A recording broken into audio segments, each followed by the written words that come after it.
Assalamualaikum warahmatullahi wabarakatuh. Saya Yuli Ayu Lestari dengan NIM 2313061765, kelas 02 PGSD Bandar Lampung, mahasiswa PPG Prajabatan gelombang 1 tahun 2023 Universitas Lampung. Digital storytelling ini merupakan salah satu tugas mata kuliah literasi dasar pada topik 5, yaitu aksi nyata. Pengalaman menyenangkan dalam proses belajar literasi yang saya alami adalah saya menyukai kegiatan membaca.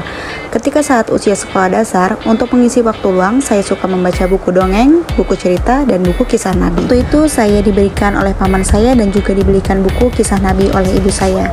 Cerita dongeng dan kisah Nabi pada saat itu adalah salah satu bahan bacaan yang dapat menghibur diri dan banyak pesan-pesan yang terkandung di dalamnya untuk dijadikan sebagai pembelajaran hidup.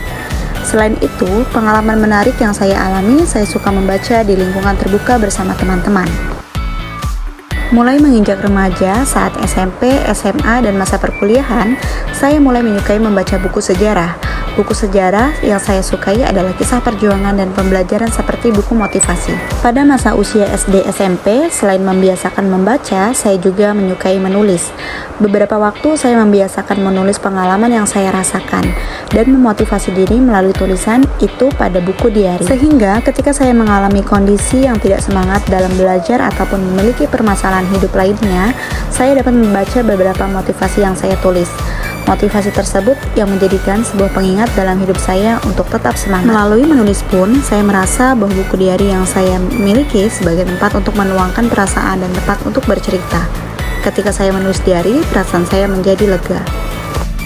Adapun harapan saya ketika nanti melakukan kontribusi di sekolah maupun masyarakat mengenai pembudayaan literasi adalah saya dapat membantu dan mengembangkan kemampuan kecakapan literasi baik itu pada peserta didik di sekolah maupun anak-anak di lingkungan rumah. Dalam membantu dan mendukung kemampuan kecakapan literasi, saya dapat mendorong kebiasaan yang baik dalam kegiatan literasi yang menyenangkan. Saya akan memberikan wadah untuk mengembangkan literasinya dengan mengikuti event atau perlombaan mengenai literasi. Kemudian, untuk membantu dan mengembangkan kemampuan kecakapan literasi bagi anak-anak lingkungan rumah, yaitu saya memiliki harapan dan cita-cita untuk menciptakan lingkungan kaya literasi dengan membuat perpustakaan sederhana dengan konsep terbuka bernuansa alam.